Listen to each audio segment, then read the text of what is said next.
हुए हैं, इसका नाम लिखा हुआ है क्या यहाँ पे, एंटिटी कॉन्सेप्ट। अगर हम एक पल के लिए इस एंटिटी को साइड कर दें और ओनली हम किस पे बात करें, कॉन्सेप्ट पे बात करें कि कॉन्सेप्ट नाम का चीज होता क्या है, इसको आप समझिए। देखिए जैसे हम लोग प्रेजेंट टेंस, पास्ट टेंस या फ्यूचर टेंस को सीखते हैं, तो प्रेजेंट, पास्ट या फ्यूचर टेंस को सीखने से पहले हम लोग किसको सीखते हैं, टेंस को सीखते हैं। पहले टेंस जानते हैं तभी हम लोग क्या सीखते हैं, प्रेजेंट, पास्ट और फ्यूचर सीखते हैं, तब उसका भेद में जाते हैं।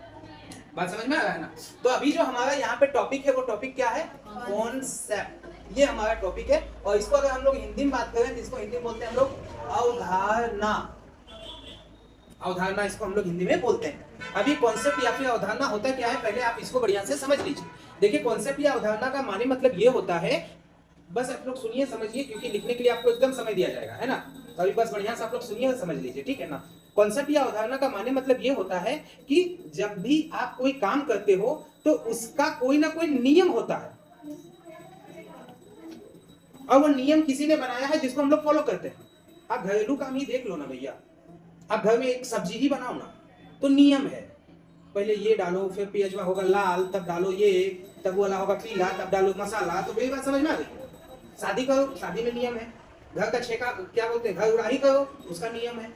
घर बनाओ, उसका नियम है। गाड़ी चलाओ, उसका नियम है। हर चीज में नियम है। अगर आप एक दर्जी हो, आप शर्ट जो है वो क्या बोलते हैं कि सीने का काम करते, तो उसका नियम है, इसे काटोगे यहाँ सीना पहले चालू करो। तो दुनिया में हम लोग जो भी काम करते हैं सबके क्या है, नियम है। लेकिन ये नियम बनाने वाला कौन है, कोई ना कोई इंसान है जिन्होंने ये नियम को बना दिया, उनके नियम पे हम लोग काम करते हैं। और अगर कोई वो नियम पे काम ना करे तो उसका काम बिगड़ भी जाता है। और जब कोई बढ़िया आदमी आता है तो बोलता है तुम तो जान भी नहीं करता इसका नियम, यहां से तुमको चालू करना चाहिए, तब नहीं वाला होता सही, और तुम तो इधर से कर रहा, तब तो गड़बड़ होबे करेगा। बात समझ में आ रहा है। तो कोई भी काम जो हम लोग करते हैं ना, उसके क्या होते हैं, नियम कानून होते हैं। और नियम कानून यानी वो मान्यताएं हैं, जिन मान्यताओं को हम लोग मानते हैं, और उन्हीं मान्यताओं को हम लोग क्या बोलते हैं, अवधारणा बोलते हैं। अगर आपके घर में कोई फंक्शन है तो उस फंक्शन में क्या क्या होगा, क्या क्या नहीं होगा, ये आपने एक बुजुर्ग आदमी को बैठा दिया है, और वो बोलता है ऐसे करो, ऐसे करो, ऐसे करो, क्योंकि उसको पता है कि क्या नियम है, क्या कानून है, तो उस अवधारणा को फॉलो करता है जो किसी के आधार पे चलता है ना। लोग बोलते हैं भीमराव अम्बेडकर की अवधारणा को फॉलो करते हैं, हम ये सब नहीं मानते हैं। कैसे बोलते हैं लोग ऐसे, हम गांधी जी की अवधारणा पे चलने वाला इंसान है, मतलब उनके नियमों पे चलने वाले इंसान। तो अवधारणा का सीधा सीधी मतलब क्या होता है, मान्यताएं, जिन मान्यताओं को हम लोग क्या करते हैं, मानते हैं। तो भाई कोई काम करने जाओगे ना तो पहले उसका नियम कानून सीखना पड़ता है। मछली पकड़ो तो भी नियम लगेगा, घर बनाओ तो भी नियम लगेगा, कपड़ा सियो तो भी नियम लगेगा, गाड़ी चलाओ तो भी नियम लगेगा, अगर यहाँ तक कि नहाओगे ना तो भी नियम है कि नहीं। बात समझ में आ रहा है ना। तो पता ये चला कि नियम तो भैया हर जगह है। तो इसीलिए हम लोग अगर बिजनेस में उतरने जा रहे हैं तो बिजनेस के भी तो नियम है ना, और नियमों के अलग अलग नाम है। Entity concept, accounting period concept, dual expect concept, ये नियमों के नाम है। कॉन्सेप्ट बगल में लगा है मतलब मान्यताएं, और एंटिटी मतलब इसके कुछ नियम। तो सीधी सीधी अगर हम बात करें एंटिटी कॉन्सेप्ट क्या बताएगा, तो एंटिटी कॉन्सेप्ट बिजनेस के बारे में बताएगा। बिजनेस में क्या कर सकते हैं, बिजनेस में क्या नहीं कर सकते हैं, बिजनेस में क्या होता है, बिजनेस में क्या नहीं होता है, बिजनेस में क्या करेंगे, बिजनेस में क्या नहीं करेंगे, कौन वाला अच्छा है, कौन वाला बुरा है, क्या करना है, क्या नहीं करना है, ये सबको हम लोग कहाँ सीखते हैं, कॉन्सेप्ट में। अब ये भी अनेकों हैं, ये कॉन्सेप्ट भी 2 या 3 को नहीं, हमने आपको छाट के 2 को 3 को पढ़ा गए कि भाई इतना सजान जाओगे ना टेलीम झंझट नहीं होगा। जैसे हम आपको कल बताए थे अकाउंटेंसी लंबे चौड़ा है, उसी तरह कॉन्सेप्ट भी 2 या 3 को नहीं है, बहुत सारे कॉन्सेप्ट है। लेकिन उनमें से उन कॉन्सेप्ट को आपके लिए यहाँ रखा गया है जिनको जानना आपके लिए जरूरी है, कि भाई ये वाला नहीं जानेगा नहीं होगा, और ये वाला नहीं हो जानेगा तो चलेगा, इसके लिए बहुत बड़ा अकाउंटेंट बनेगा तब चलेगा। बात समझ में आ रहा है। तो यही बात आपको यहाँ पे पहला बात समझ में आ जाता है कि एंटिटी कॉन्सेप्ट का माने मतलब ये हुआ कि बिजनेस में क्या होगा, क्या नहीं होगा, क्या करेंगे, क्या नहीं करेंगे, बिजनेस को क्या माना गया है, किसको क्या माना गया है, इन सब चीजों के पढ़ना, समझना, लिखना, ये क्या कहलाता है, एंटिटी कॉन्सेप्ट कहलाता है। अब यहाँ जब हम पढ़ेंगे ना बाबू, तो यहाँ हमें क्या पता चलेगा, पता है, बिजनेस में ई वाला होता है, बिजनेस में वो वाला होता है, बिजनेस में ई नहीं करना चाहिए, बिजनेस में वो नहीं करना चाहिए। तब हम लोग के लिए पढ़ना आसान हो गया। अब हम जान गए कि तो बेटा जो बोलेगा सब बिजनेस के बारे में बोलेगा, अब तो टेंशन का बात है ही नहीं। तो ये क्या बोल रहा है, ये बोल रहा है इस अवधारणा के अनुसार व्यापार एक पूर्ण व स्वतंत्र इकाई है। ये पहला लाइन क्या बोल रहा है, इस अवधारणा के अनुसार व्यापार एक पूर्ण व स्वतंत्र इकाई है। इस पॉइंट को हम यहाँ पे लिख देते हैं, इस पॉइंट को हम यहाँ पे लिख देते हैं, क्या लिख देते हैं, व्यापार एक पूर्ण व स्वतंत्र इकाई है। एक पॉइंट ये बात बोला। इसका मतलब क्या हुआ, इसका मतलब ये हुआ कि बिजनेस पूरी तरह से स्वतंत्र है। फ्रीडम है। कोई भी बिजनेस जो होता है वो पूरी तरह से क्या होता है, स्वतंत्र होता है भैया, आजाद होता है भैया। जो बिजनेस होता है, बिजनेस का बिजनेस ही मालिक होता है। आज आपका कोई यहाँ पे बिजनेस आपने खड़ा कर रखा है और आज आपको आपका दुकान को, आपके बिजनेस को क्या करना है, बंद करना है और जाना है आपको मामी की बेटी का शादी में। तो आपने दुकान किया बंद और चल गए मामी की बेटी का शादी में। बात समझ गए ना। आज उसी तरह बड़ा बाबू मामी की बेटी की शादी, बड़ा बाबू समझते हैं थाना में होता है नहीं, उसको भी मन किया कि बड़ा बाबू की शादी में जाना है तो थाना कर देगा बंद और चल जाएगा बड़ा बाबू अपना मामी की बेटी का शादी में। चल जाएगा?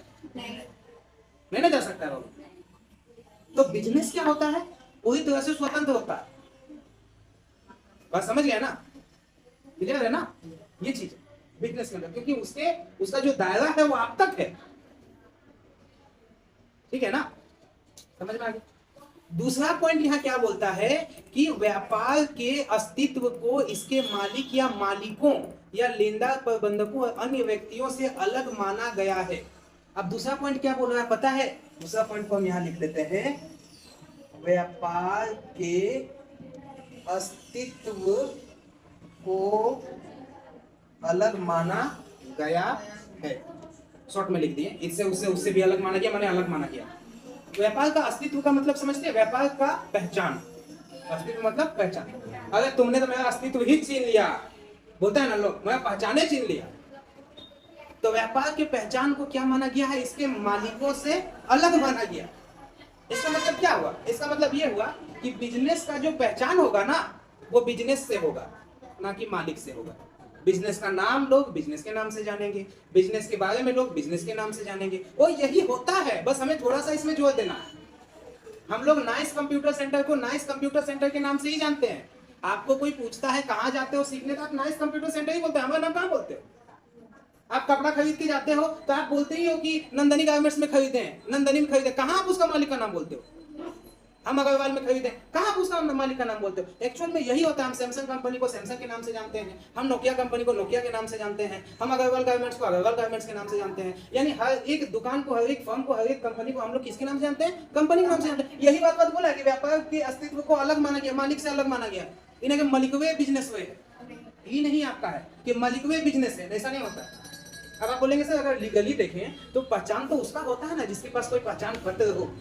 तो जिस तरह आपका आधार कार्ड बनता है उसी तरह बिजनेस का भी आधार कार्ड बनता है, जिस तरह आपका पैन कार्ड बनता है उसी तरह बिजनेस का भी पैन कार्ड बनता है, जिस तरह आपके मैट्रिक इंटर हायर लेवल के सर्टिफिकेट बनते हैं उसी तरह बिजनेस का भी सर्टिफिकेट बनता है। बिजनेस का उद्योग आधार बनता है, बिजनेस का पैन कार्ड बनता है, बिजनेस के नाम से अकाउंट खुलता है, बिजनेस के नाम से ट्रस्ट बनता है, बिजनेस के नाम से सोसाइटी बनता है, बिजनेस के नाम से प्राइवेट लिमिटेड रजिस्ट्रेशन होता है। दुनिया भर के कागजात बिजनेस के नाम से होते हैं। तो जिस तरह आपकी आइडेंटिटी है उस तरह बिजनेस की भी आइडेंटिटी है। तो हमें कभी भी मालिक और बिजनेस को एक समझने की गलती नहीं करनी है। मालिक और बिजनेस एक नहीं है, मालिक अलग है, बिजनेस अलग है। इसका अपना पहचान, इसका अपना खाता, इसका अपना आधार कार्ड, इसका सब अपना, सीधी बात। तो पहला पॉइंट ये बोल दिया कि बिजनेस एक पूरी तरह से स्वतंत्र इकाई है, और दूसरा पॉइंट क्या बोल दिया कि बिजनेस का अपना खुद का अस्तित्व, अपना खुद का पहचान होता है।